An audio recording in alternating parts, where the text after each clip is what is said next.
reference later on if you need. And a reminder that we've got Wally back in this session. So he Back. wasn't, yeah, Wally's back.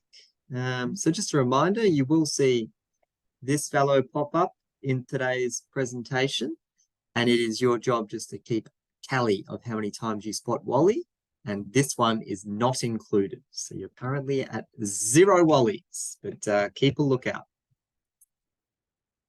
Now, just to tidy up some other topics from the previous module that regularly come up when you're thinking about designing for these things, the idea of how do we interact an on-road facility with bus bays. And a really good solution in this space is to do what is referred to as a floating bus bay. And it's basically, if you look at the right-hand image on the aerial, we've got a bicycle lane that's on road, and rather than riders being forced to kind of prop and wait behind where the buses are, they actually get access behind the bus waiting area and where the bus shelter is and things like that.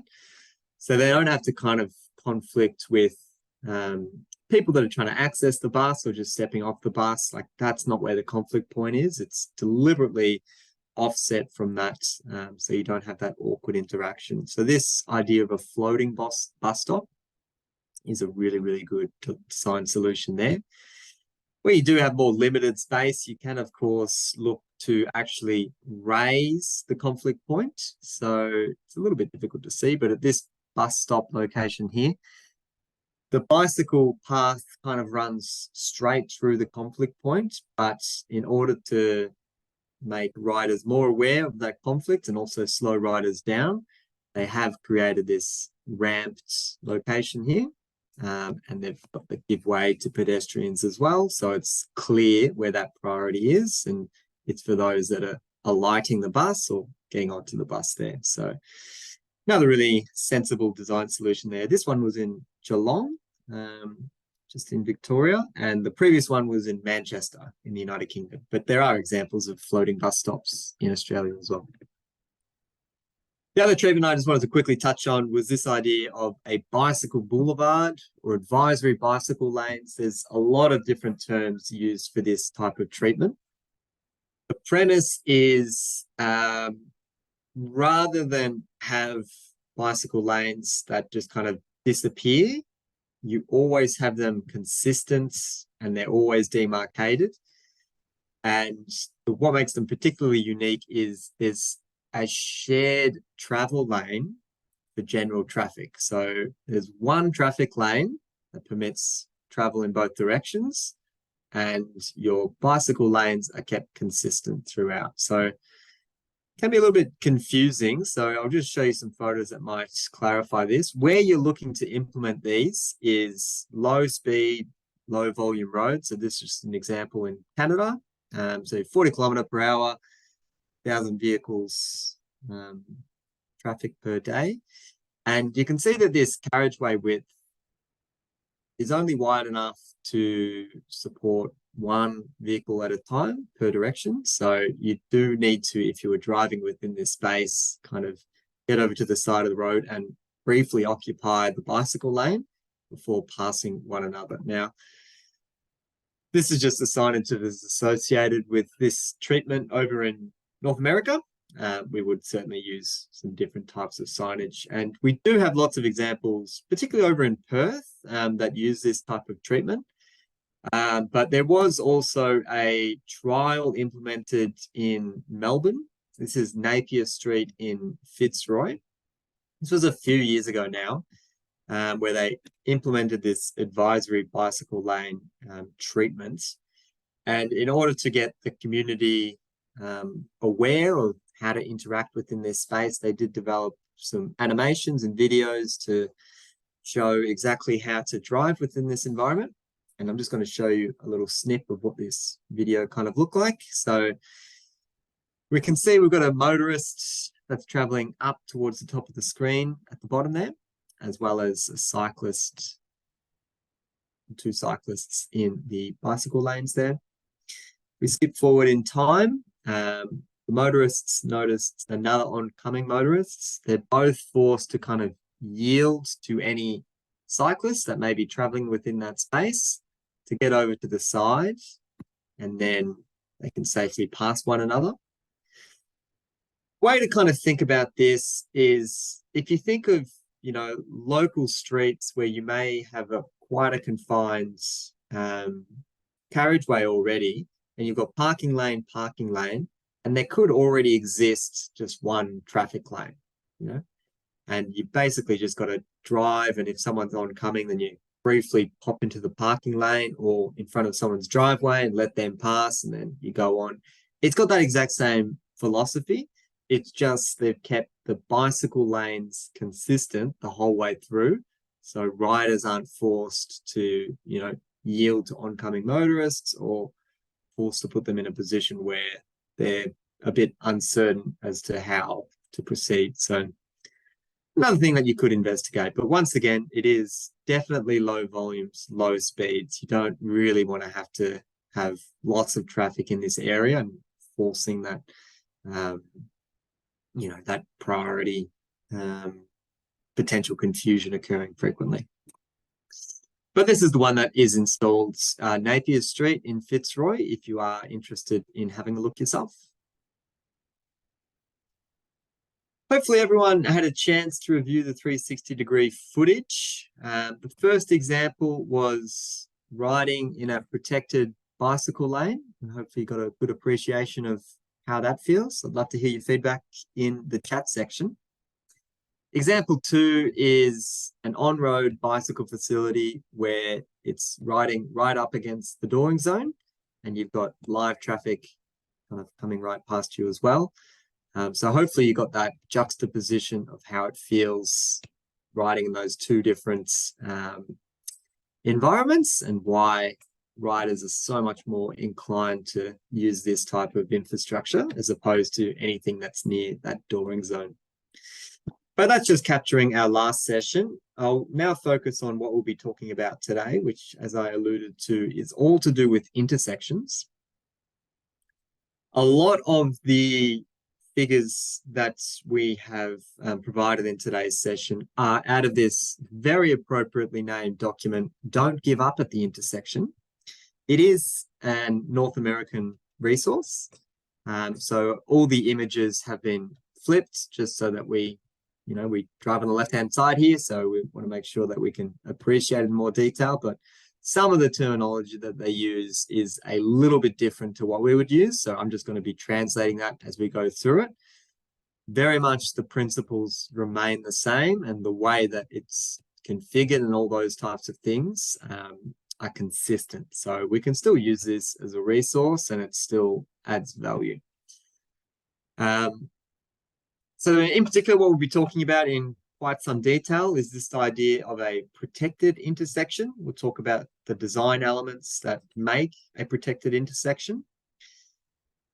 As I've mentioned before, I much prefer to speak to actual real examples as opposed to just theoretical or figures. So we'll show some international examples, as well as Melbourne's protected intersection, so you can have a look at how that could look within your jurisdiction.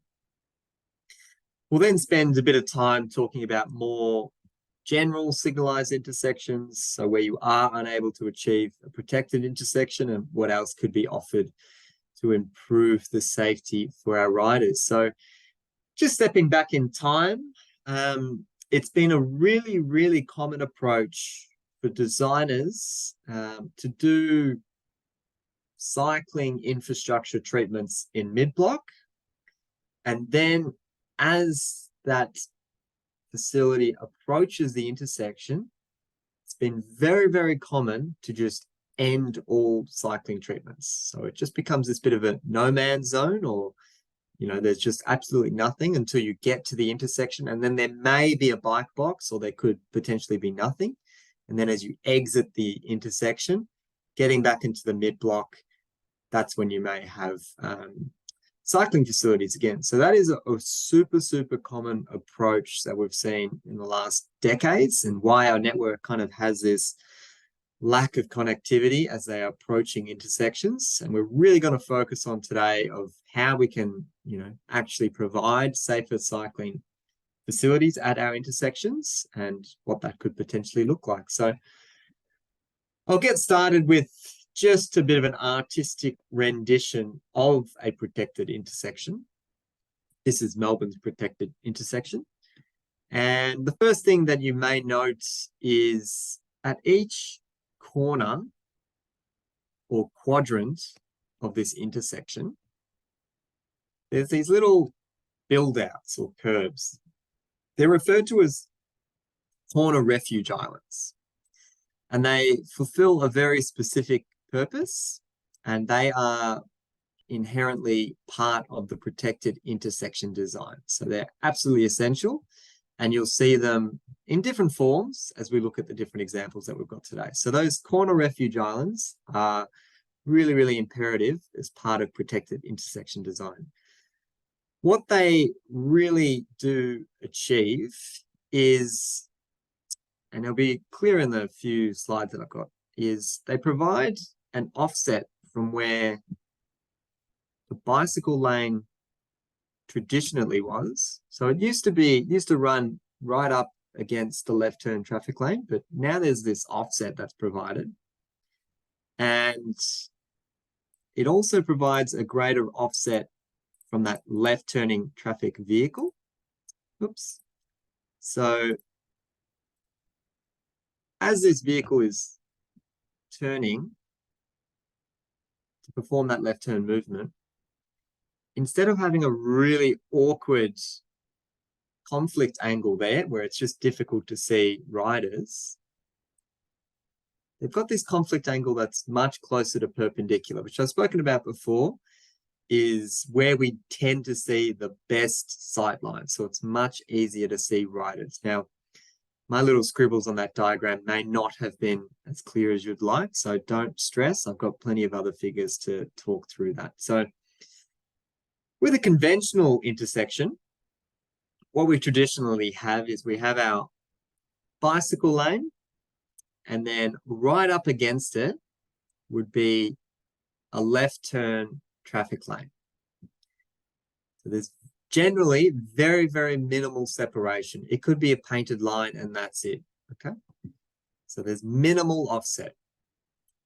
A protected intersection looks to maximize this offset. So this distance between where the bicycle lane is crossing versus where the left turn traffic lane is. And the whole reason for that is that as this motorist is turning left, you can see in that left-hand diagram, that kind of shaded triangular shape is the driver's focus point. The cyclist is not within that field of vision. We compare that to the protected intersection, and we can see it's just much more apparent that there are cyclists crossing because they're crossing basically in front of the windscreen as opposed to the passenger door side, in the blind spot. So it's just maximizing those sight lines for left turn traffic vehicles.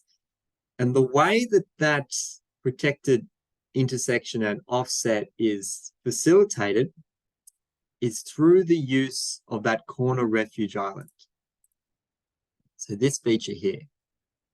If we didn't have that, what you could have is motorists kind of cutting the corner like this.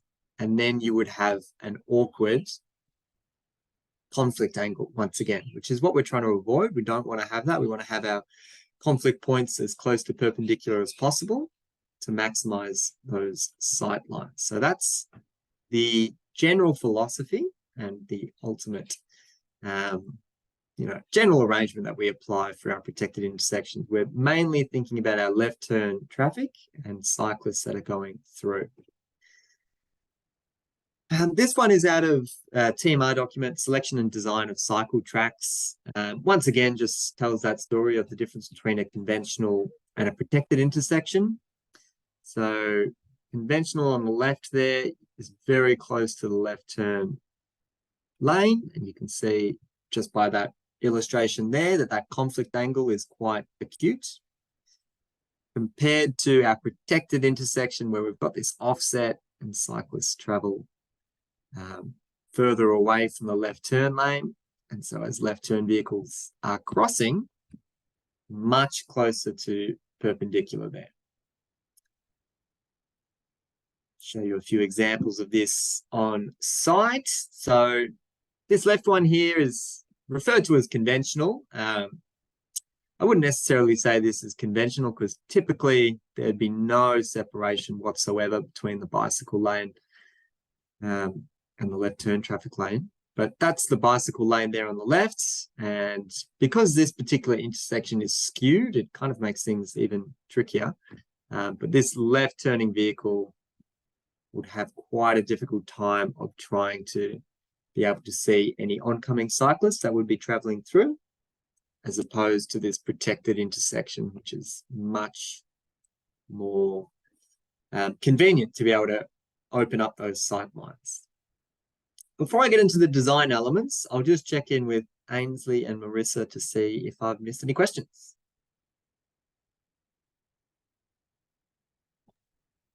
I think we're all good for the moment, Max. Okie dokie. No worries. Well, feel free to keep them coming in, and ask a good question. You got a chance to win a prize. But I'll get stuck into the design elements. So as mentioned, this is from North American jurisdiction, so we would use different terms, but principle level, we still absolutely apply this when we're talking about protected intersections. I just particularly like the way that they've set it out and how legible it all is. We do have other jurisdictions that have presented their own guidelines with this topic. TMR in particular have done a wonderful job, and they've got similar cross sections and things like that. I just happen to prefer this. No offense to TMR, those up in Queensland. But anyway, item number one here, as I've spoken about a few times, is this corner refuge island. And we do need that because if we don't have that there, we run the risk of motorists cutting the corner and really limiting the effectiveness of that offset. So that corner refuge island is deliberately designed to tighten up this turn radius, so vehicles are forced to slow down and take that left turn at much lower speeds. So very, very important. Item number two here, we've got a forward bicycle queuing area, just an area for cyclists to store. I call it just a storage area. Basically an area there where you can get comfortably as many cyclists as you expect or anticipate to be able to safely wait there. They're away from the carriageway. They're also off the footpath, so they're not interacting with pedestrians, and they can wait for their green before they commence and enter the intersection. Now, it does require a little bit of finessing to work out exactly how big that storage area should be. If you've got, you can see just in this diagram, if you had a second cyclist, they may be able to put themselves there, but a third one, they may be here.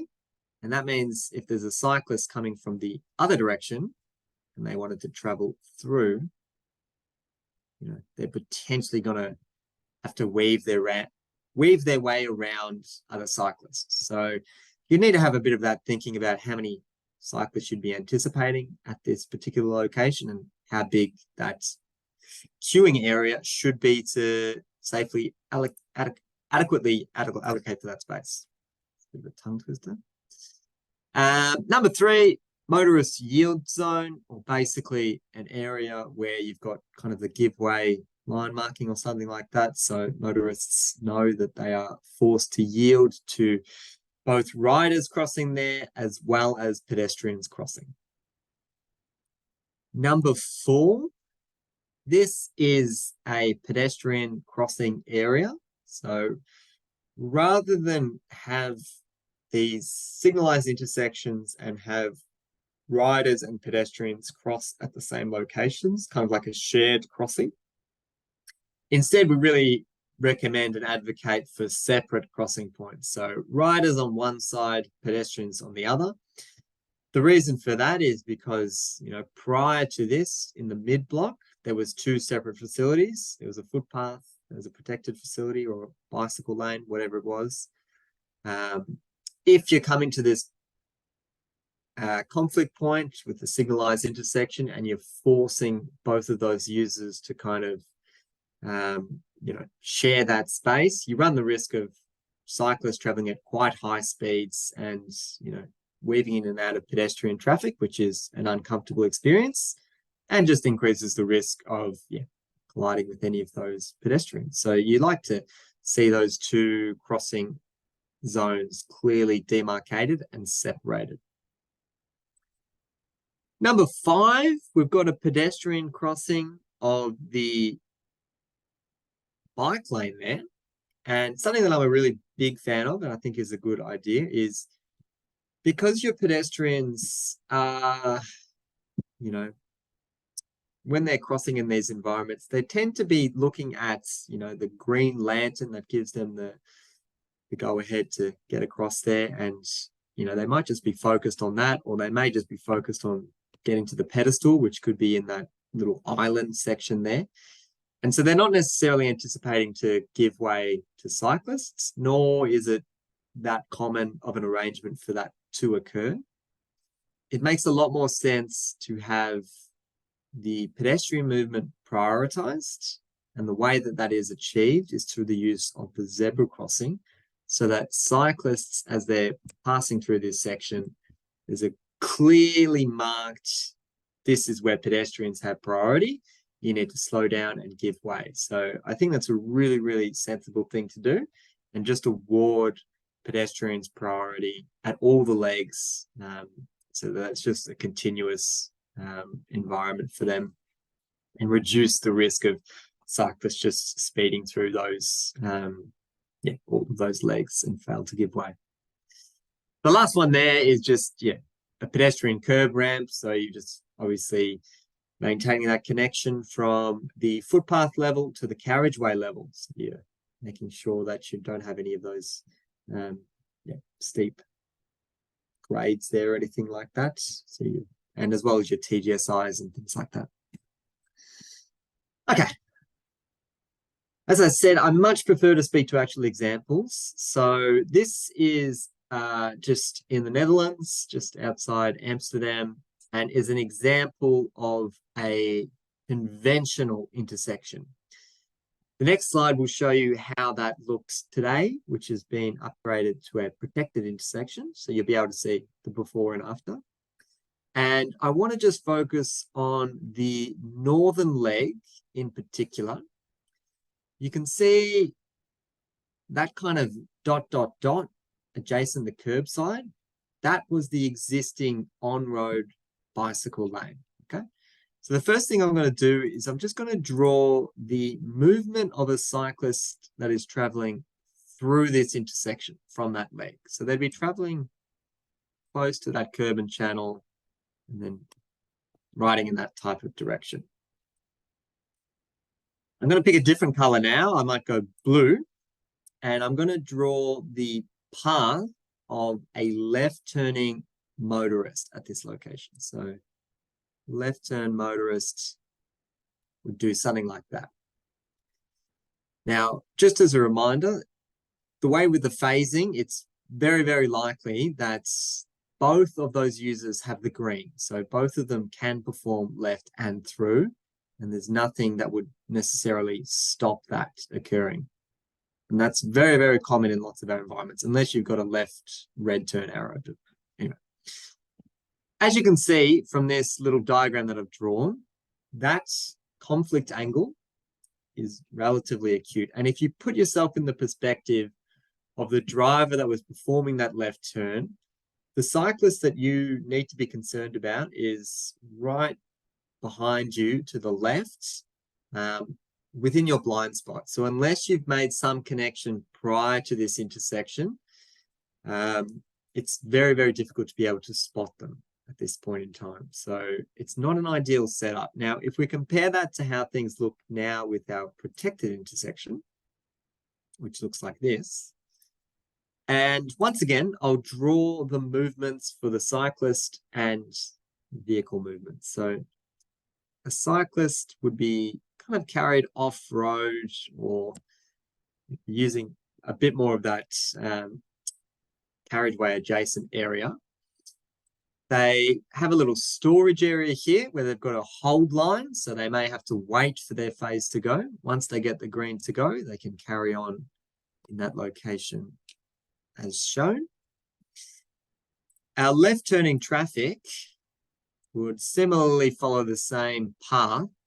However, as you can see, this conflict point is much closer to perpendicular. So we have a much improved chance of actually seeing cyclists that are crossing at that location. I'll show you a few examples of what this site looks like out on the ground, and I'll open up to the group about anything in particular about this site that looks a little bit strange. So pop in the chat, I'll give you 20 seconds. Anything that looks a little bit odd or peculiar about this site, and maybe we would do something different. While that comes in, I'll check in with Ainsley or Marissa if I've got any question. All good for the questions at the moment, Max. I think there's a couple in the chat that will be answered shortly in the next part of the presentation, so we'll leave them for now. Oh, great. No worries. Thanks, Ainsley.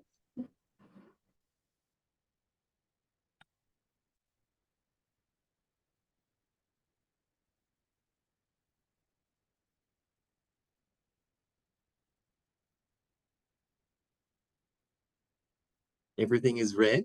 Yes, it is. Got kind of that constant pavement color all the way through there, which is a bit confusing. No right of way markings are, not consistent. Agree, we wouldn't typically use this type of marking in Australia, this kind of shark's tooth line marking. No helmets. Yep, absolutely.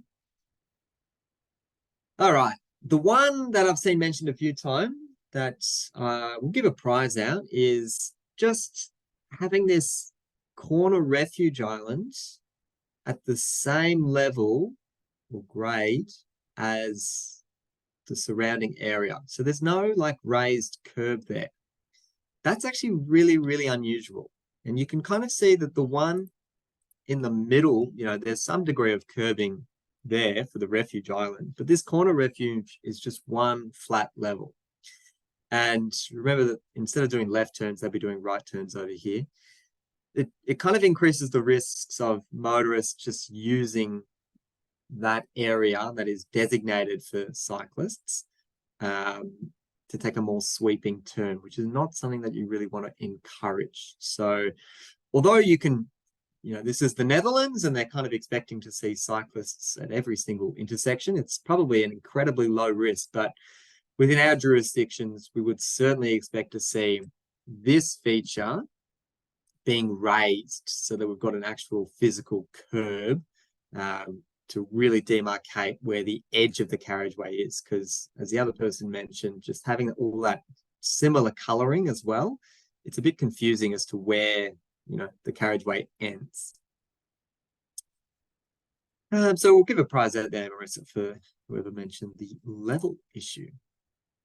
Got another example. This one is out of Maryland in the USA. And another question for the group, which is, if we refer to our legend, we can see that one of the colors there, that lightish gray, is we've got a concrete that's being proposed. The other color that's being proposed there that I wanted to make everyone aware of is this brick. So just to show you what that looks like on the actual plan, we've got that section there of the corner refuge island, which is concrete. And that section there of the corner refuge island is brick. And my question for the group is, why do you think we have two separate materials for the corner refuge islands? Oh, I can see Jared was in very, very quickly there. And it is indeed for the mountable apron. So that's something that we do regularly at roundabouts and things like that. Basically, we consider the swept paths of heavy vehicles. It might be easier actually if I just draw on this one here. So if I was doing a swept path check for a passenger vehicle, I know a passenger vehicle can very safely perform that kind of movement. However, we would also need to consider, well, what is the largest vehicle that we're kind of anticipating on this network? And it could be a garbage truck, could be a bus, or it could be a B-double, I'm not really sure. But they would require additional space, and it's likely the space they require is delineated where that brick is. And the way on the ground that that is actually been constructed is the concrete section is flush with the adjacent carriageway, whereas the brick section is raised and you've got that curb. So ideally, you are certainly encouraging all passenger vehicles to be using the edge of the mountable apron there, like that's the left turn movement or right turn.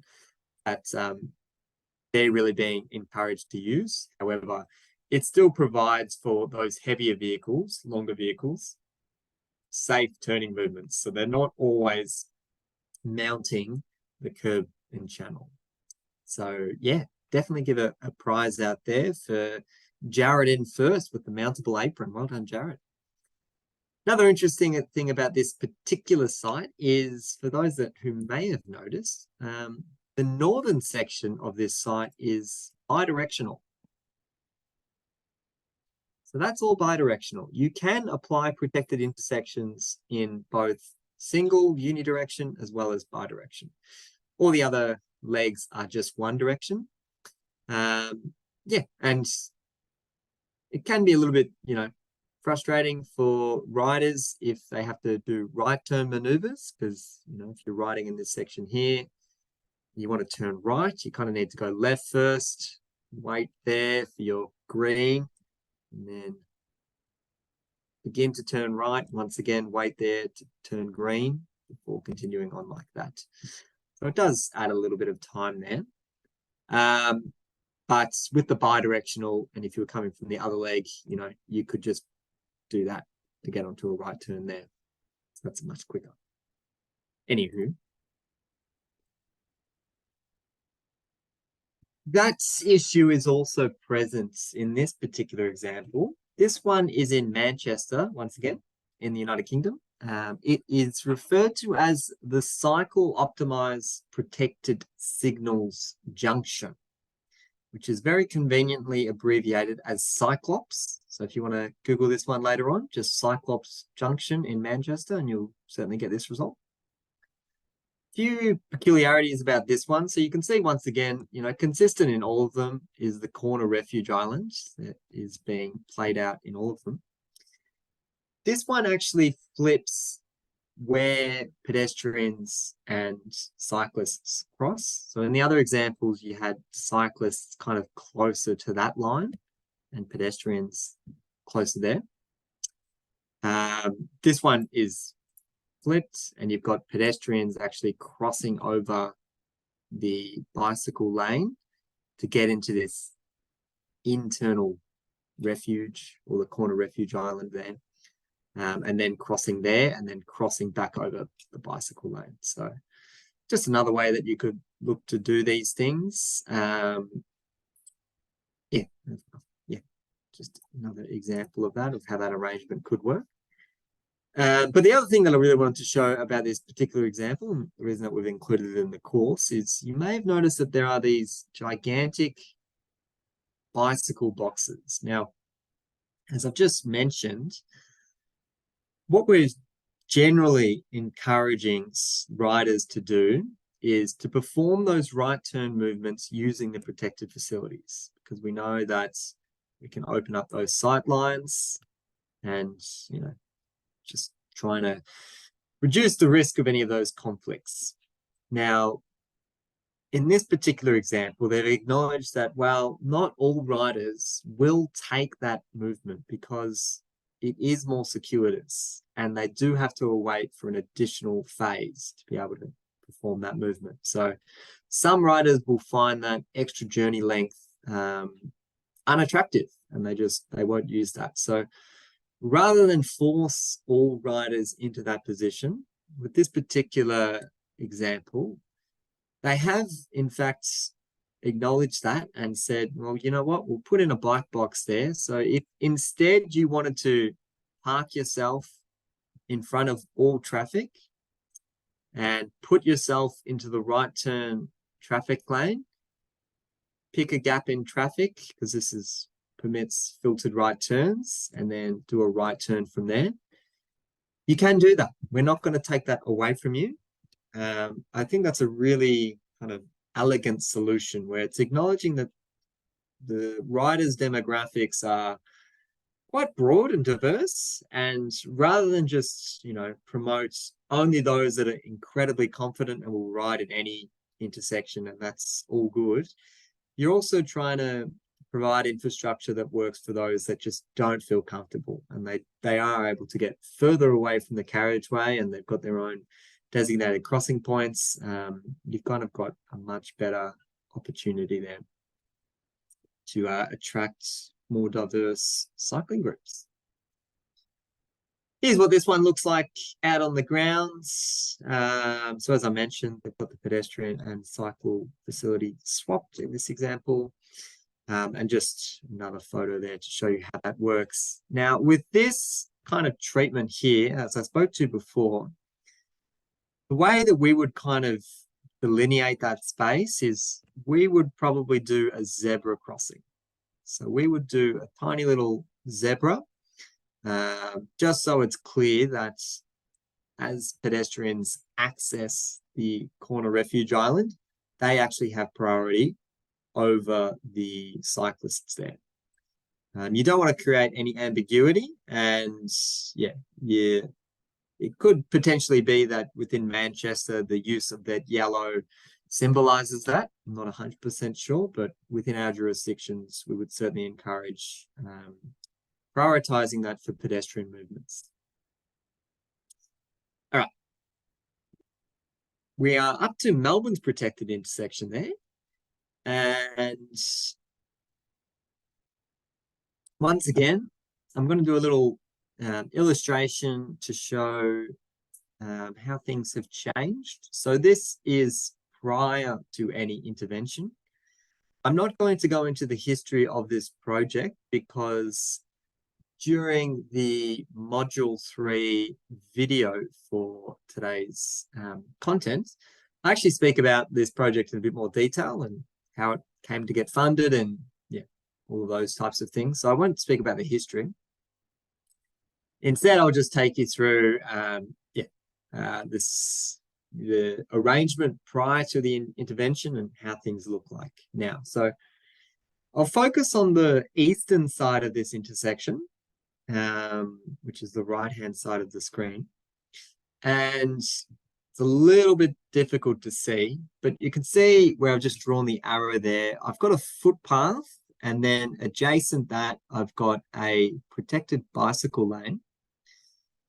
There's a little bit of a buffer there, and then there is a parking lane. Okay, so just to show you how that all works.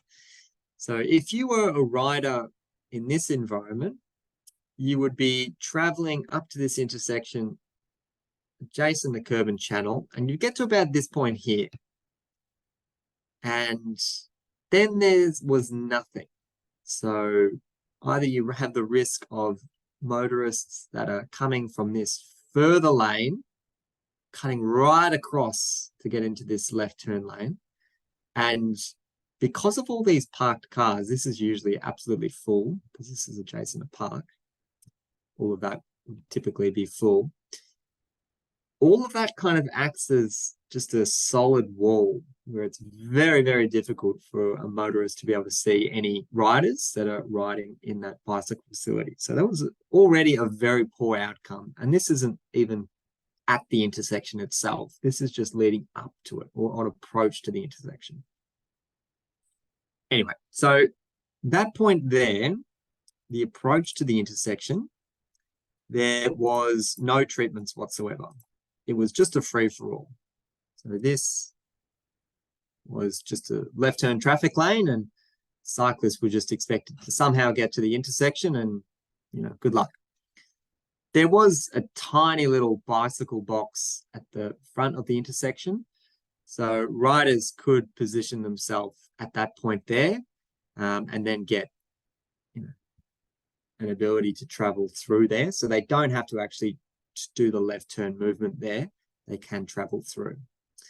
The way that this stand-up lane arrangement was, and for those not familiar with that term, stand-up lane is just how the traffic lanes look on approach to this intersection. We had a left turn lane, a through lane, and then this one was a through and a right. So that was how things looked prior to the intervention. And this is how it looks afterwards. I've done kind of a 50-50 split, so you can kind of see how things have changed a bit more readily.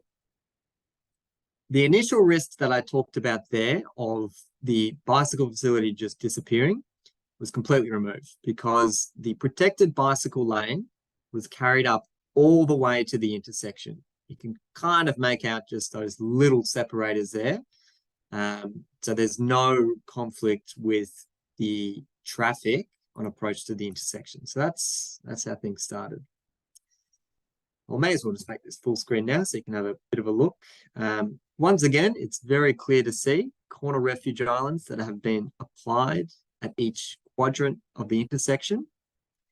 And you may have noticed that one of the stand-up lanes has disappeared. So now we've got a through and left and a through and right. Very terrible sketching there. So previously we had 3 stand-up lanes, and now we've got 2. Now, for those who have ever done any Sidra analysis, or you're familiar with level of service or things like that, does that affect congestion? The answer to that is yes. Yes, it does. The more stand-up lanes that you have, the more capacity that intersection would be able to fulfill, pushing more traffic through that. However, that was not the objective of this project. In fact, 100 meters away from this intersection is like the most significant arterial road within Melbourne, which is really where you want all of that through traffic going anyway. So the ability to, accept that this project may cause congestion issues, but the focus of this project really is improving cycling connectivity through this intersection, because previously, as we saw, there was no interventions, and now we've acknowledged that, well, that's a weak point in our corridor. Let's try and do something better, and that's how this design came about. Now, because this was the first protected intersection within Melbourne, I'm sure, as you could appreciate, it did require a lot of stakeholder engagement. Lots of road safety audits and safety assessments were completed as part of this process, from existing conditions, functional design, detailed design, all the way through the projects. And one thing in particular that was particularly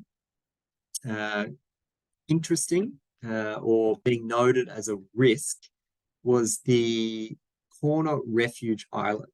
So what we've got along here is a bit of a story, or to show how the corner refuge island has been developed over an iterative process. On the left-hand side, you can see the corner refuge island started out as a very, very small little jelly bean type of thing.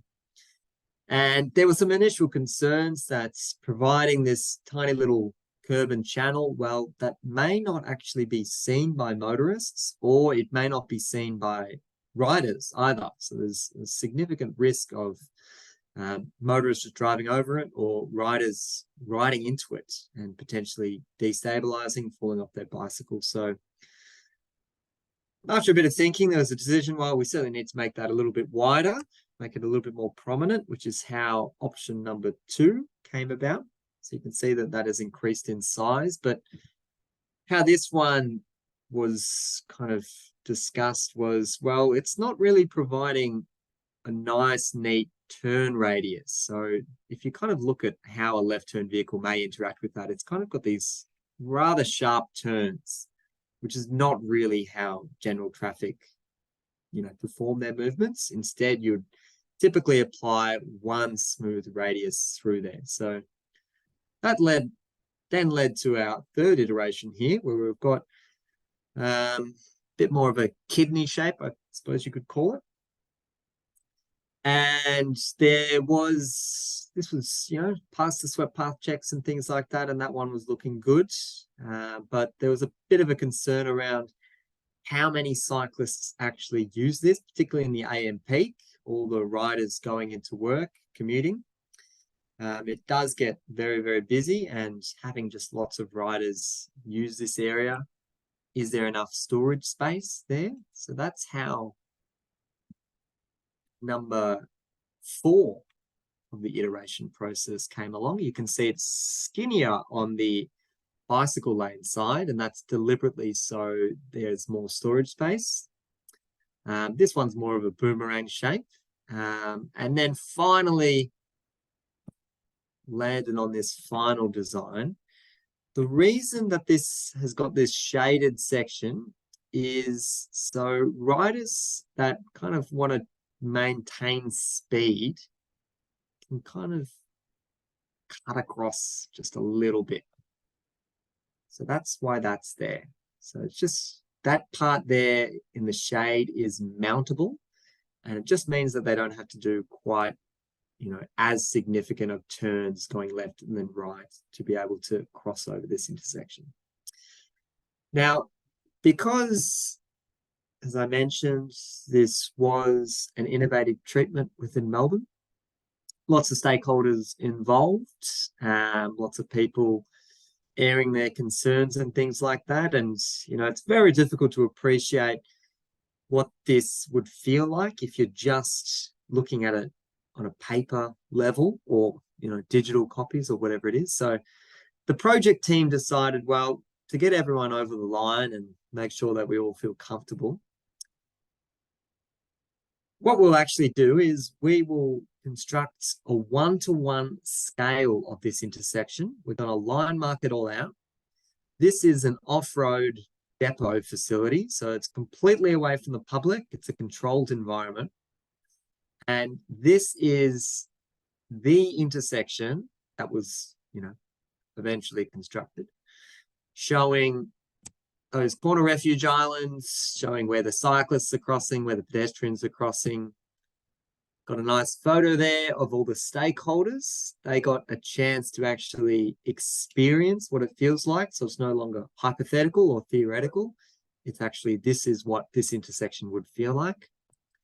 And they had a test vehicle driving around this environment so that they get the real perspective of what it would feel like riding in this environment. Now, it was super, super interesting stakeholder engagement exercise, and appreciate it's not something you would do for every single project that you have to work on, but because this was innovative and there was some concerns about how that corner refuge island would be perceived by the cycling community, there was this kind of incentive to invest in a bit of that engagement so that everyone feels like they've contributed and feel like that they feel comfortable with what is being proposed. Yeah, okay. So this is just, just an example there of the left turning vehicle and of the riders coming across there. Stakeholders also got to experience as a pedestrian too. So it's good to have all of those experiences there.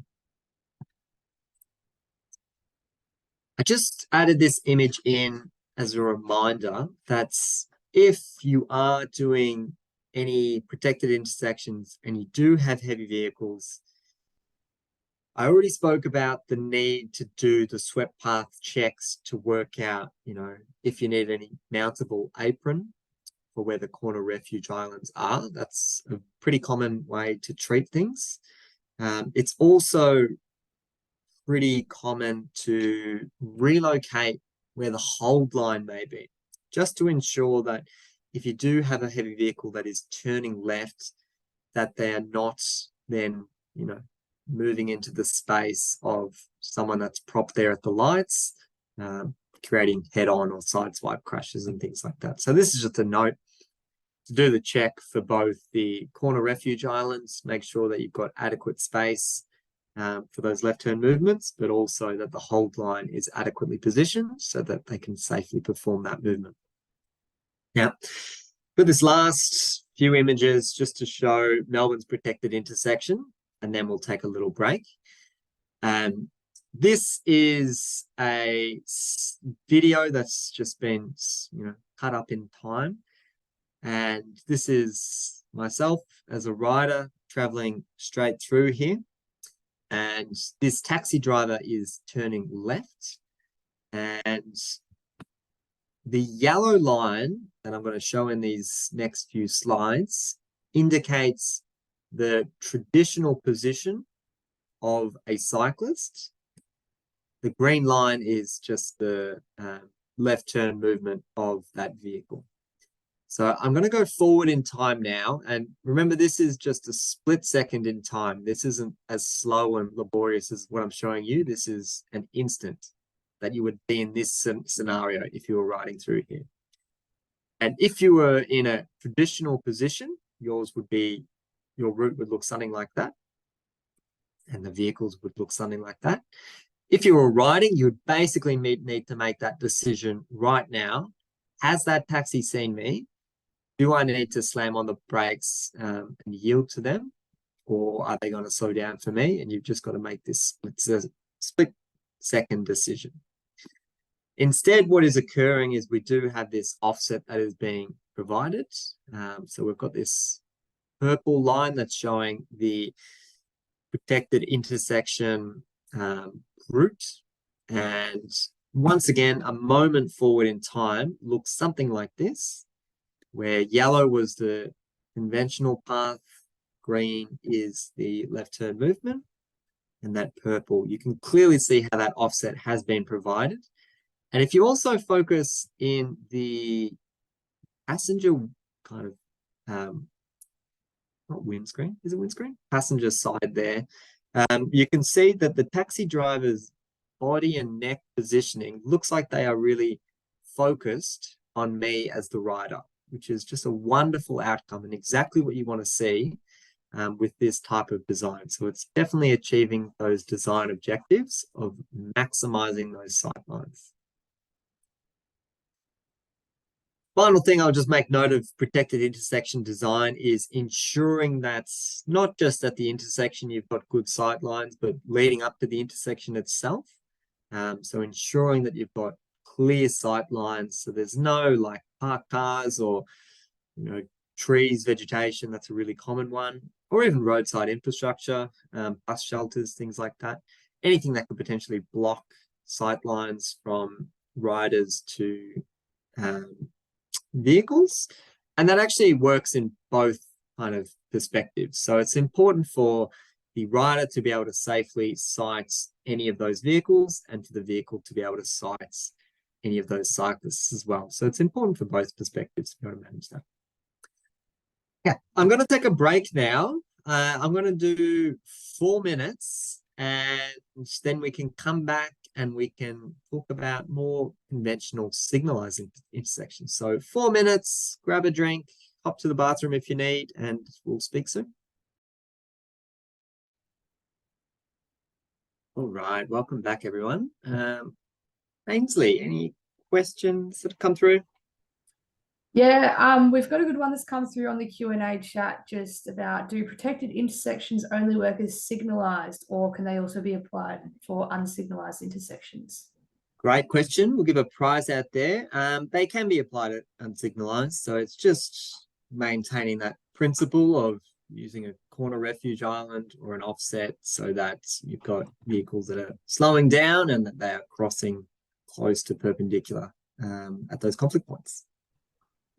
Perfect. And another one that came up in the chat was just about in the Melbourne example, the final design of the refuge island was chosen to allow cyclists to retain speed through. Would minimizing the speed not be preferred to maximize decision time for both the driver and the cyclist? Gotcha. I guess, yes, in a perfect world, I'll see if I can get a picture of it, what the one in Melbourne looked like. So that is what I was talking about, how you've got this little kind of cut through almost for riders so that they don't have to go all the way like this. It's, yeah, I mean, yes, it would mean that riders are traveling faster. Some would say that's, you know, more attractive for the cycling community. Yeah, no, that's a good point. Yeah, if you had have really tightened that up and made it more of an offset and, you know, ensure that they are taking that path that is demarcated there in the green, then that would have slowed down riders even further. Yeah, but I guess it's just one of those things where you acknowledge that you're working with a range of skills there.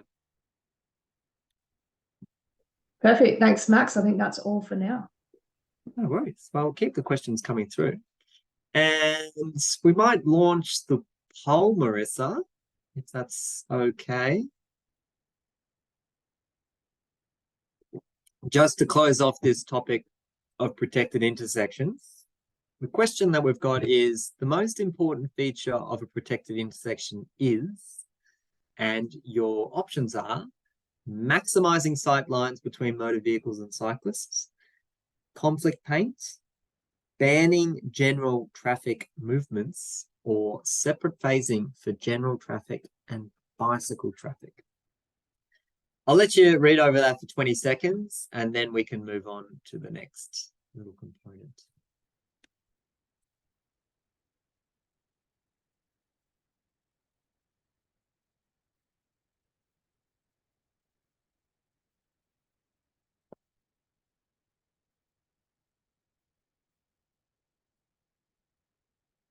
All right, another 10 seconds. Don't be too stressed. Remember this, you won't be marked on your answers that you put here.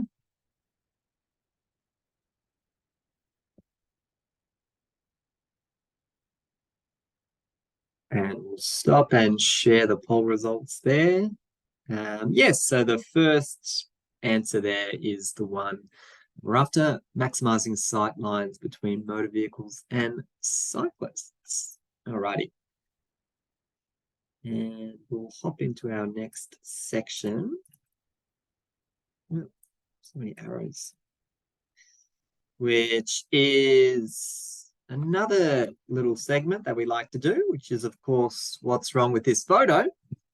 I'll get rid of that confused cyclist, and I might even move the banner down so you can have a really good look at this one.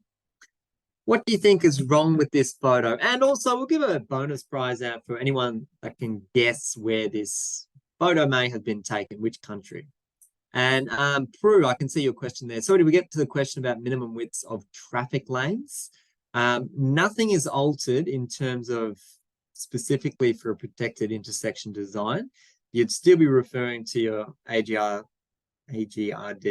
Part 3 geometric design and also signalized intersection Part 4 to be able to get all those figures as well as all your supplements. So there's nothing about the protected intersection design that would supplement or deviate from any of that other guidance. You'd still be using all those figures.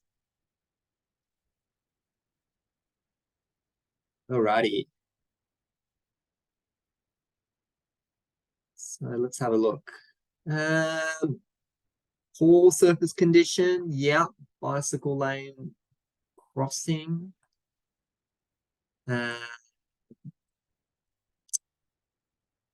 Shifting towards the car lane, poor condition of the surface in North America. It's in Canada. Yes, it is in Canada. Correct. So we'll give a prize out to Canada. Changing the side of the road. Who's got priority? Yeah, having to cross diagonally. It is very unusual. So we'll also give a prize out to the diagonal crossing comment there, Marissa. Having this kind of arrangement, which is basically a bi-directional facility, which is on one side of the road, and then as you cross, it is on the other side of the road. Well, crossing diagonally really is the most efficient way to manage that. But admittedly, it is actually quite unusual. If we were doing that as pedestrians, we could do things like scramble crossings, also referred to as the barn stance. And I guess this has a similar premise. But you're basically just trying to make it as convenient as possible for the riders to get from, to continue their movement through here, which is in this scenario, diagonally. So just to confirm, all traffic would have red apart from the diagonal crossing. So only the cyclists get to travel in the intersection. They're not sharing that with anyone else. But yeah, a little bit of a peculiar sight. Not sure if anyone else noticed there about this fellow here who just is riding in their own space and no helmet for that fellow there either. Yeah, a little bit interesting, but it's good to see that we've got lots of people thinking about different intersection qualities and how that could be affecting road user behavior. Okay, so we'll talk about signalized intersections, and one point in particular is this idea of a head start box. This is something that we do very, very commonly within Victoria. Other states and jurisdictions, not so much, but something that I think adds a lot of value. And it's basically just a spot for riders to be able to prop and wait, put themselves right in front of a vehicle so that they don't have to wait behind any stopped traffic, potentially inhaling all those fumes, which is not great, or position themselves adjacent the passenger side where they could potentially be, obscured. So really like the idea of head start boxes. Austroad's cycling aspects, they do cover off these 4 kind of typical arrangements that you could apply them. And there's some pretty good analysis about when you would look to apply different arrangements. I'll give you, I suppose, a little brief synopsis, but it's probably, if you want the more detail, just reference the section 5.3.5 there. The main thing is basically it can act as wayfinding for riders. So if we look at example A, where we've got just a very small head start box or bike box, which is positioned just adjacent to the curbside. Now, what this would suggest is that there's probably not a lot of demand for right turn cycling traffic, or there's no cycling facilities on that right leg, which is why the head start box is just there. If we compare that to example D, where we can clearly see the head start box extends across all of those traffic lanes, it's actually indicating to riders that, okay, well, you can turn left, you can go through, or you can turn right. And there's hopefully going to be continued cycling facilities for you in all of those directions because there's a demand for that. So it's not just about putting riders in that priority or very obvious position. It's also has that wayfinding element to it as well. Now, I do also want to mention this example C. I don't think this is a very common or pragmatic solution, and it's not something that's incredibly common. But this idea that you've kind of got a narrow bicycle lane, which is just for through traffic, and then a narrow bicycle lane that's just for right turn traffic, it'd probably be a lot more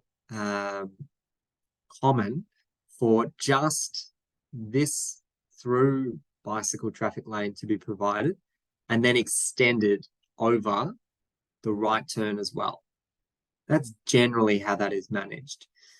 And if it was, during a through movement and cyclists were unable to get across into the right turn lane, which is where they wanted to get, then you could look to provide ancillary right turn bike boxes or hook turn boxes, which I'll show you in a moment as well. So just wanted to show that example C, it's really not a common arrangement and not one be kind of recommending all that regularly. All right, back to our signalized intersections though. So this is where, could be part of the existing network and we don't have unlimited funds to upgrade or offer improvements to create protected intersections. So start thinking about, well, what can we do just to make things a little bit better to improve the connectivity through so we don't just have nothing. What else can we do? So this is what this conversation is all about. Common way that this is arranged would be ending the dedicated cycling facility and then through the use of sharrows, so those shared arrow traffic lane markings, basically creating that left turn lane as a shared area with riders. So it's no longer just a general traffic lane and riders have to go all the way to the curb. That's where they stay. You can kind of get a cyclists that position themselves in the center of that traffic lane. So that can be a really good solution. And also when it's coupled with things like if you were wanting to ride through this intersection, this kind of signage says that it permits that. So in other words, you could perform that type of movement and push yourself back into the through traffic lane. Another way that's commonly applied is this other example. It can be referred to kind of a bent out bicycle lane. And the rider kind of travels across the left turn traffic lane, but the bicycle lane is kept consistent all the way to the intersection. So there's no dropping off and it's just a free for all.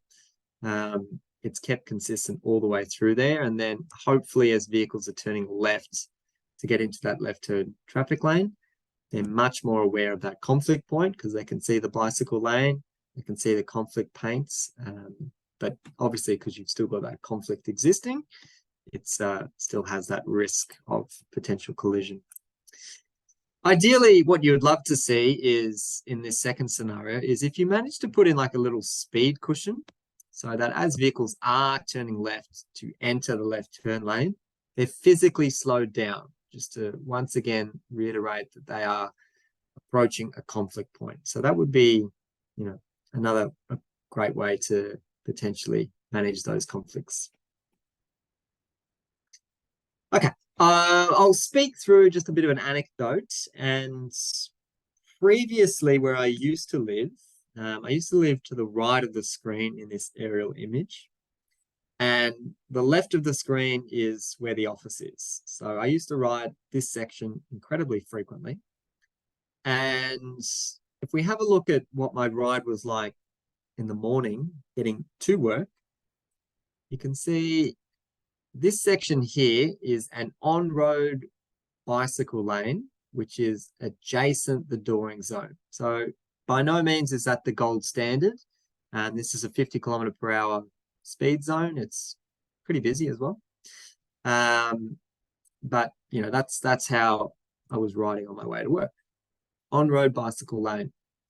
Gets to that point there, and what we have is we've got that idea of the use of a shared left turn traffic lane. So you can see the use of those sharrows because the bicycle lane ends and instead there's that, a little bit of a communication that's, well, we don't expect you to just ride the curbside and we don't expect you to just disappear. So instead, we're going to advocate that you share this space with general traffic.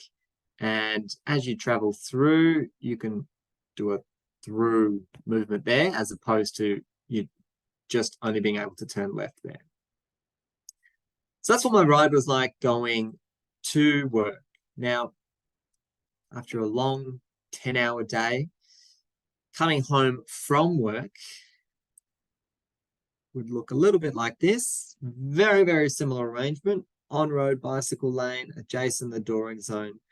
However, once you get to this point in time, approaching the intersection, all the cycle facilities drop off. So you can see there's no bicycle lane, there's no sharrows or anything like that. And what you actually need to do is, if you were planning on traveling through like I was, you actually kind of need to push yourself out in front of moving traffic to get into that through lane, which is an incredibly uncomfortable thing to do and not at all an ideal scenario. So this is just an example of where having two different arrangements at the same intersection is actually very peculiar and not at all something we'd be recommending. You want to ensure that you're providing that consistent corridor approach where if you're riding through, you've got a similar treatment and a similar expectation. It helps for both riders that are using that environment, but also motor vehicles so that they can better appreciate, you know, what to expect as they're coming up to an intersection. Now, I did see in the comments before about what we can do within slip lanes and, you know, protected intersections at slip lanes. And to be honest, slip lanes are incredibly challenging environments. The reason being, with our left turn lanes, we tend to have a very, you know, discrete and distinct area where that conflict could potentially occur. With slip lanes, we basically have this length here, where a vehicle may be entering that slip lane, potentially colliding with riders. Now, it's a much longer extent where you could potentially have that conflict. So slip lanes are definitely a concern for riders. You just feel incredibly exposed riding all that time where there's, you know, a developing carriageway on your left, and you know there's a desire for vehicles to cross over your path. And generally the sight lines there are, once again, you're in that blind spot area, which is quite uncomfortable. Now, what you could look at to improve things, similar to, I guess, a protected intersection to some extent, is bringing riders into an off-road path, so adjacent the carriageway, then getting to cross the slip lane at perpendicular angle. Ideally, you'd be able to raise this facility so that you could award priority to riders and pedestrians that are crossing over in that environment.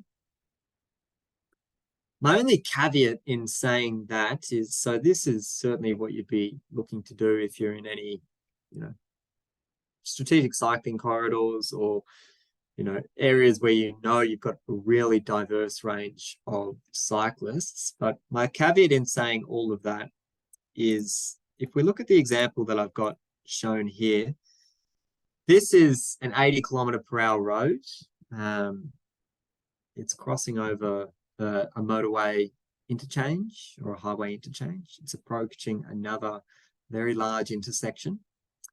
And the cycling demographic in this location is generally those that feel incredibly comfortable riding on road and in high-speed environments. So if you were thinking of, well, let's just get rid of this bicycle lane and let's make riders take this movement, as suggested in that figure,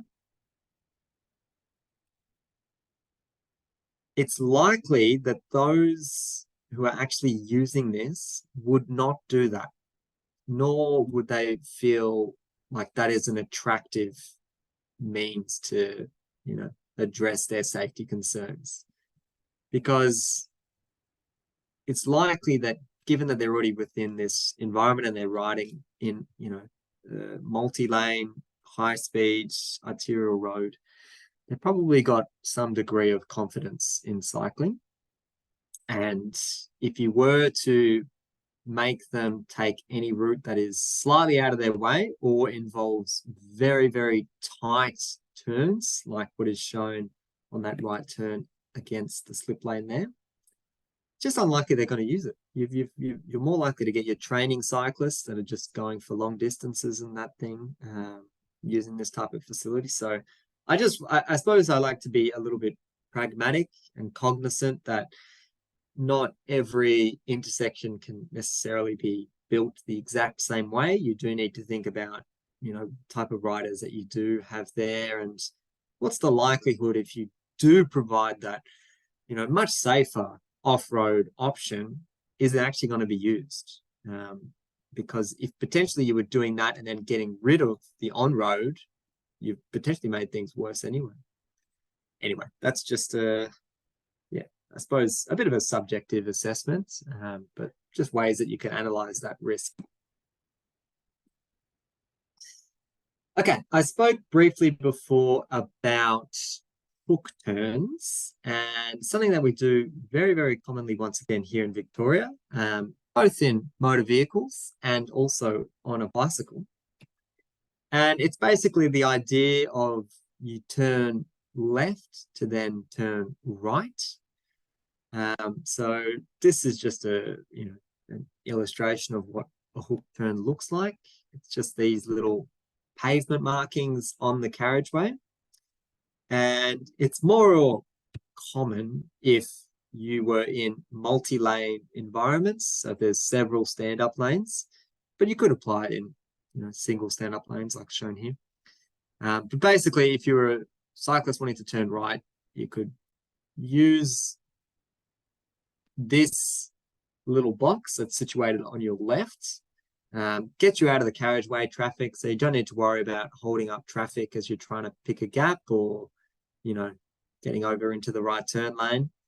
So you position yourself there, and then once that up and down stream of traffic, they've got the red, you'd get the green, and you'd be the first one off to be able to take that turn. So super, super common. As I said, it's a little bit more effective when you're looking at multiple lanes. So in this example here, we've actually got hook turns at each quadrant of the intersection. And if I was a rider in the south side here, and I wanted to turn right, I could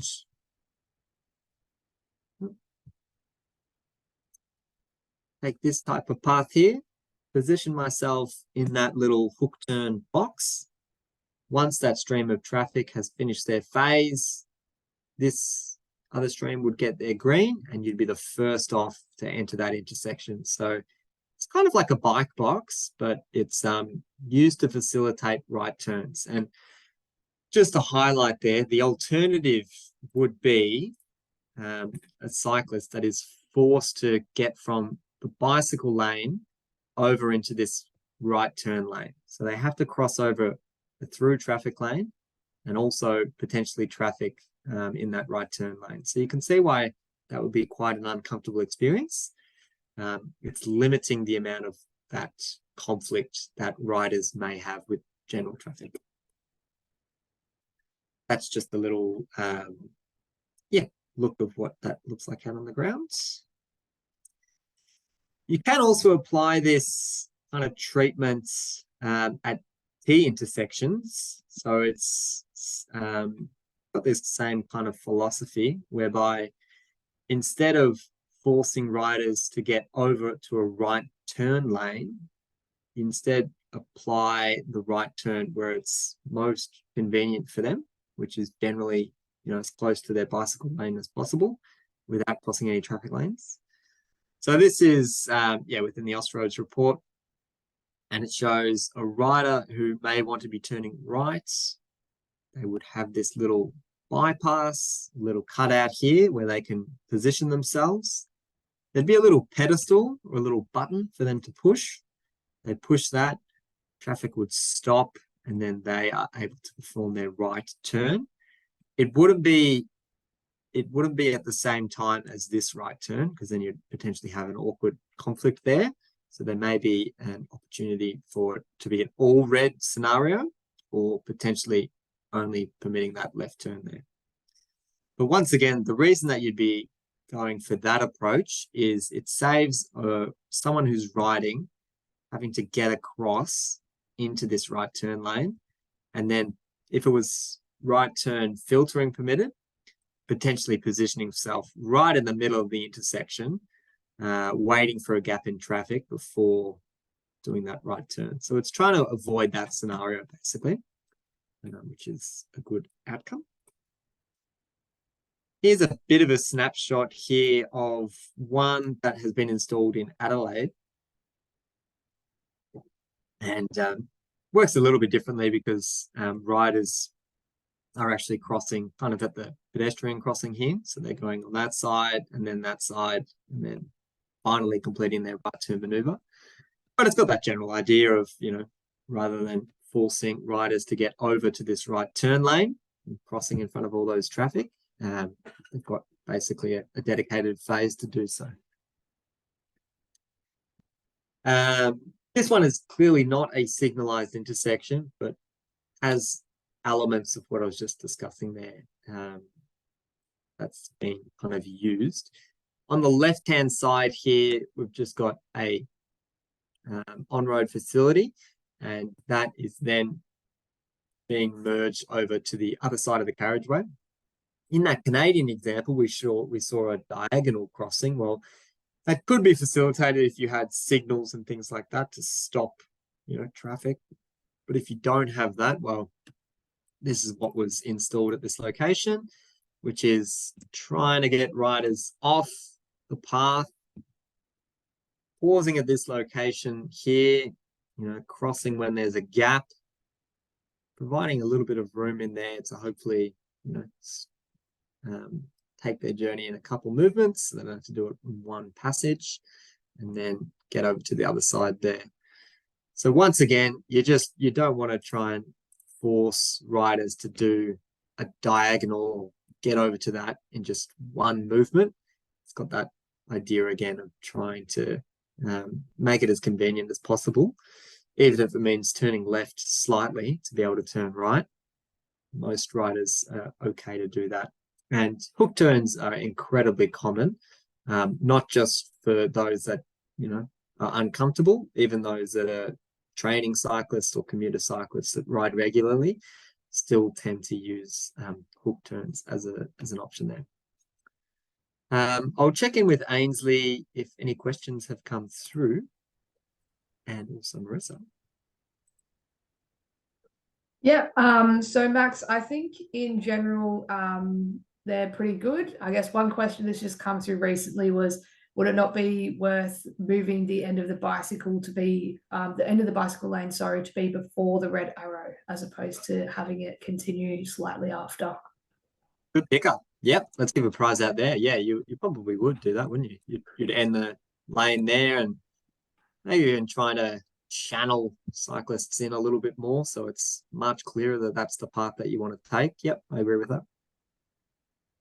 Yeah, perfect. I guess another one, which I believe was from the slide before this one, so more to do with the intersections. In terms of the distance, it seems like the right turning vehicles are closer to the entry lane. Would that not cause a merge conflict with the cyclist?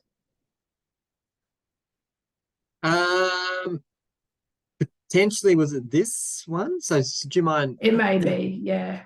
Yeah. So do you mind repeating the question for it, Anthony? Yeah, so the question was, it seems like the right turning vehicles are closer to the entry lane. Would that not cause a merge conflict with the cyclist? So I think that's the right turn and then that traffic there. If you were going with this design, those two movements would be separated by phase. So you would have the right turn go, and then exclusively that right turn cycling traffic to avoid that awkward pinch point, as you say. Yep. Okay, perfect. And then just another one that came through in the chat, which I think might be worth clarifying for the group as well. Oh, sorry, it came through on the Q&A. In terms of when we do have bicycle hook turns, is there intersections where there is also a car hook turn? And if so, how exactly would that work? Great question. So we'll give a prize out there. The way that they tend to work is the rider would just use the vehicle hook turn lane. In fact, if you drop your Street View pin on anywhere Melbourne CBD, maybe, I don't know, along Elizabeth Street or Lonsdale Street, you'll probably see examples of those. Actually, Lonsdale Street would be a good one. You'll see examples of those hook turns, and then being used for vehicles, and then you'd probably see vehicles, cyclists propping there as well to be able to use that space as well. So they're not generally demarcated as two separate things. You just have your rider within that space too. Perfect. Okay. I think that's about it for now. Thanks, Max. Thank you very much, Ainsley. Keep the questions coming through. I'll continue with our contents and talk about bicycle signals. So here we've got a very, very busy intersection. We've got service lanes, got 1, 2, 3, 4. 1, 2, 3, 4 traffic lanes. We've got some light rail there, more traffic lanes on that side, service road as well. Lots and lots going on there. And the area that I'm going to focus on is this bottom side. Now, once again, I'll do a little bit of story time and I'll tell you a little anecdote. It has got to do with the bicycle signals that are being used here. And I was riding at this location and I wanted to turn right because that's where my house was. And I wanted to get up the road there to get home. And I might actually help to see what this actually looked like on the ground.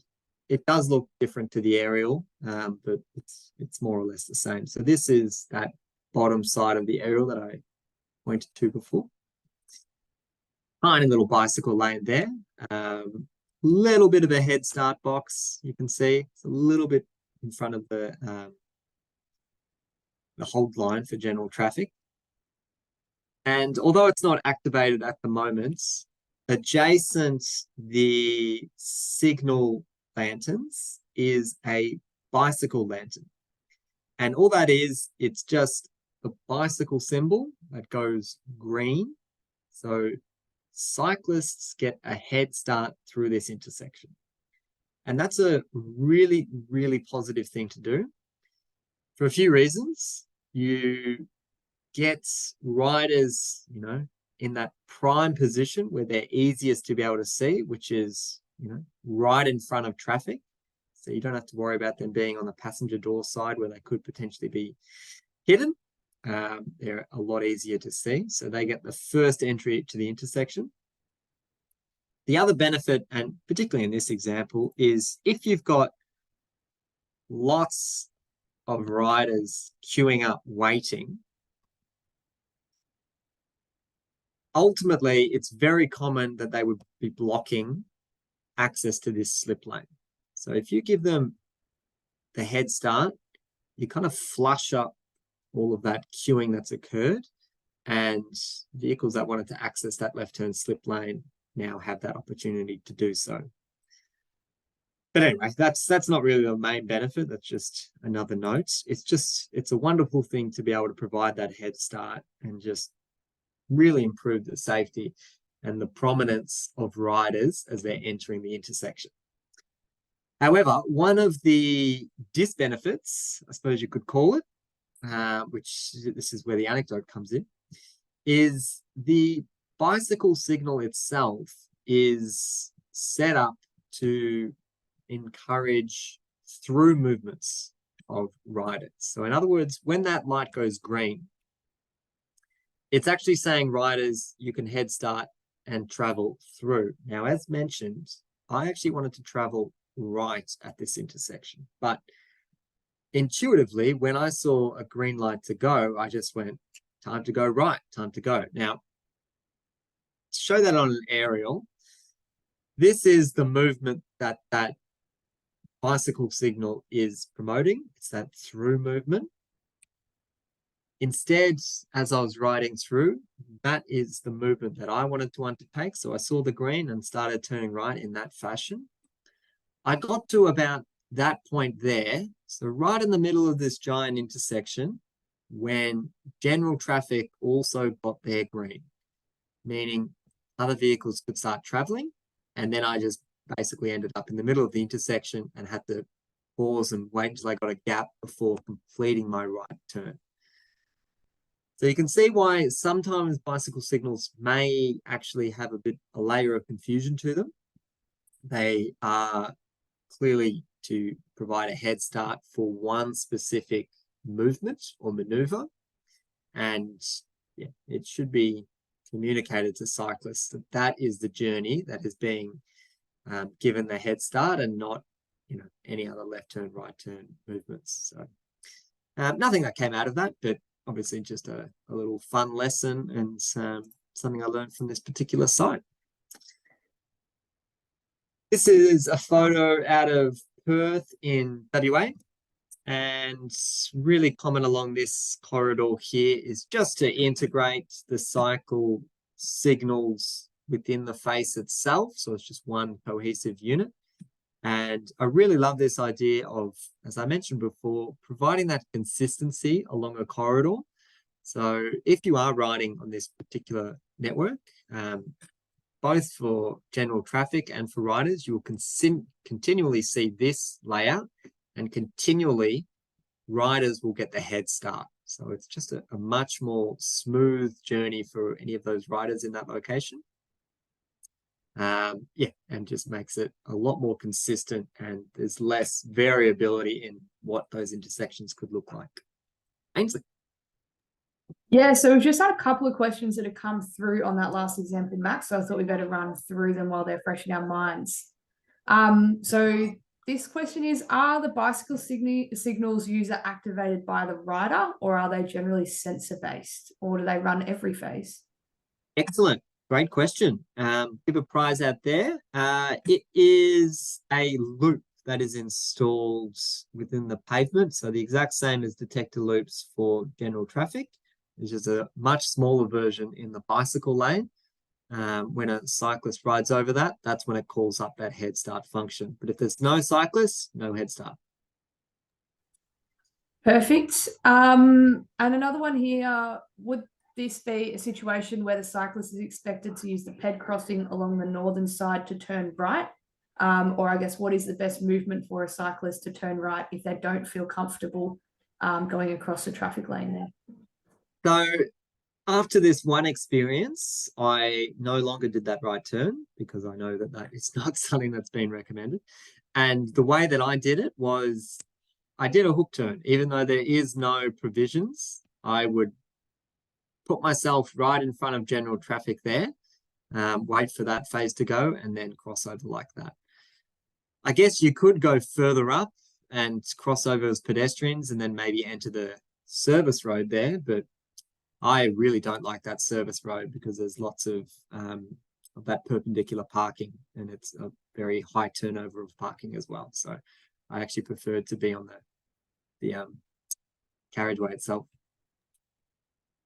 Perfect. Thank you, Max. No worries. Thank you, Ainsley. So yeah, I was just talking about these bicycle lanterns, signal faces, and yep, this is an example of a temporary traffic management setup, which is not a great outcome for riders. And just put it in here as a bit of a reminder, if we are working on any projects whatsoever and there are existing cycling networks, how is that network going to be maintained?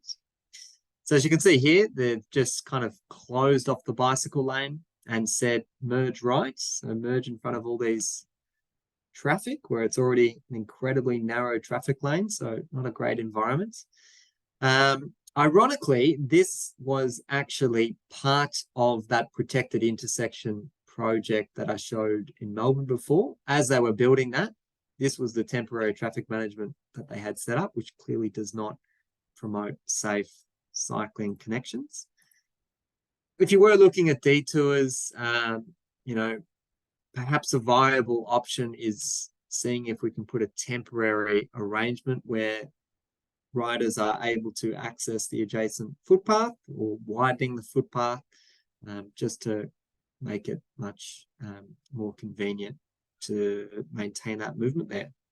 Actually, I might zoom in just for a little bit of fun there.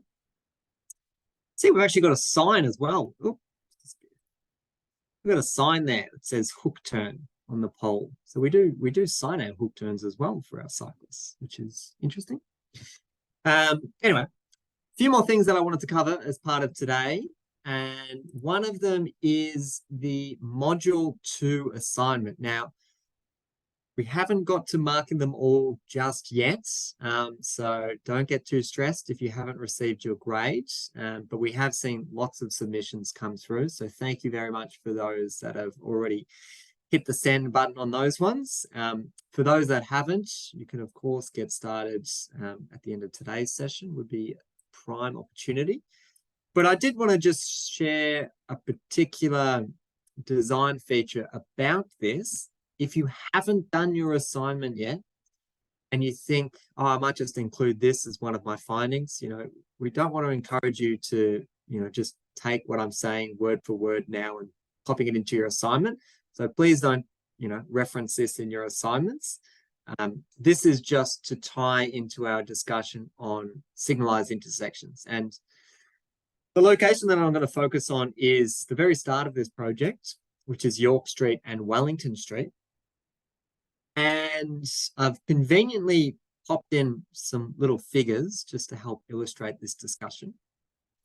And if I had a rider here that was using the bicycle lane, bring them a little bit forward, and I had a row of green cars waiting for their lights to go. Oh, the little bicycle's disappeared. Something like this. And then I had, maybe one vehicle on the outside lane as well. That's the reddish vehicle.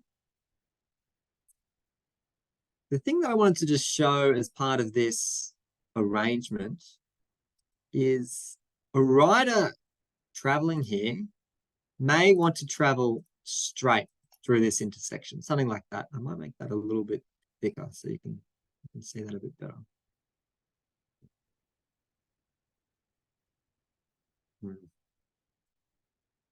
I've got all these things in my way. Oh, I can move that out of the way. Sorry about that. All right, I'll make that a little bit thicker so you can see that journey there. Now, if that was the through movement that was being, that's the attractive movement for cyclists. It's likely that that left turn movement would be occurring at the same time. Now, that is clearly not one of those angles that we talked about before. That is an ideal scenario. That's not perpendicular, so that's already of concern. But the other thing of quite significant concern is that the vehicle on the outside lane, this orangey vehicle, they're actually permitted to turn left there as well. And the reason I'm particularly concerned about that left turning vehicle is because this inside lane of traffic just acts as a wall. So the technical term is dynamic visual obstruction. It's dynamic in the sense that it's not a static thing like a billboard where there's always going to be sightline issues. It's dynamic. Sometimes it's there, sometimes it's not. But when those green vehicles are backed up, it's virtually impossible, very, very difficult for that outside vehicle, the red vehicle, to be able to see a cyclist that may be crossing. In other words, the green vehicle, they're a little bit more likely to be able to see the cyclist because it's, they've probably spotted them on approach to that intersection or they've seen them in their wing mirror. However, that risk is significantly amplified for that other turn lane. So whenever you've got two turn lanes adjacent to each other and you've got a bicycle lane there as well, you run this risk of dynamic visual obstruction. It's also referred to as masking. But yeah, just that idea of being unable to see the cyclist because a line of traffic completely blocks that. So just a little bit of food for thought. Hopefully that ties into today's topic of signalized intersections. And if you were conducting something like a design review or a road safety audit, you'd hope that you'd be picking stuff like that up and just saying, this is a pretty considerable risk for cyclists, and we need to think of ways to help mitigate that. Before I hop into the LMS and go through some of the content that we need to cover off, I also just wanted to show one more example of quite a peculiar signalized intersection. And this one is up in, trying to remember, Toowoomba. And I might show you just the approach to the intersection. This is not a protected intersection. They've used paint to highlight the conflict point, but I still think it's quite an interesting example, so I wanted to share it. The predominant traffic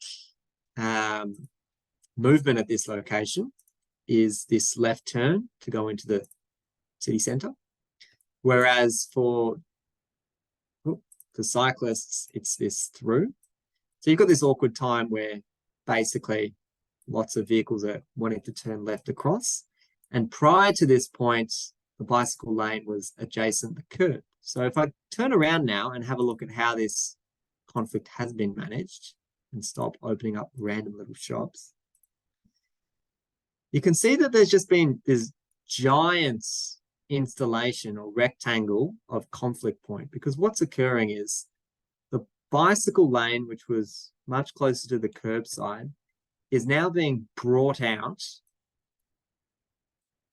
adjacent to that left turn traffic lane.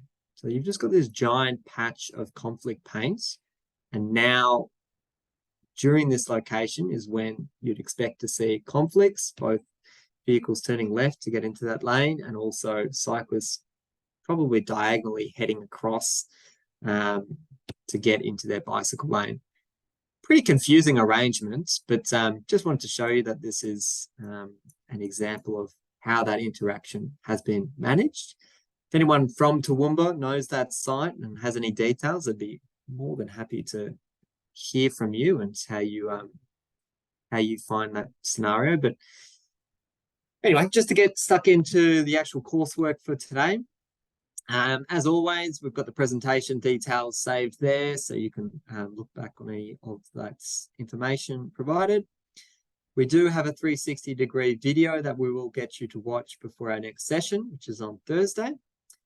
You'll get the 360 perspective of riding through Melbourne's protected intersection, as well as just a traditional, conventional intersection. And we'll also get you to complete the Module 3 quiz. So once again, you've got 3 attempts at that. If you're failing to get the marks that you require, that 80% or above, feel free to reach out. We'll be happy to help. But we've given you some extra time at the end of today's module just to tidy up Module 2 assignment if you haven't submitted that one yet, or just to get stuck into the Module 3 quiz and watch that video there. But I'll check to see if there's any final questions from the group. Otherwise, we'll call this a close. No questions for me, but we do have someone that's just commented and said that they have also driven down that street in Toowoomba and has found it confusing. So, yes. There you go. Thanks for sharing. Good stuff. Okay, if there's nothing further, I'll see you all on Thursday. Thanks for your feedback and questions today, and look forward to getting stuck into our next module, which is all about roundabouts. Great. Look forward to it. See you all.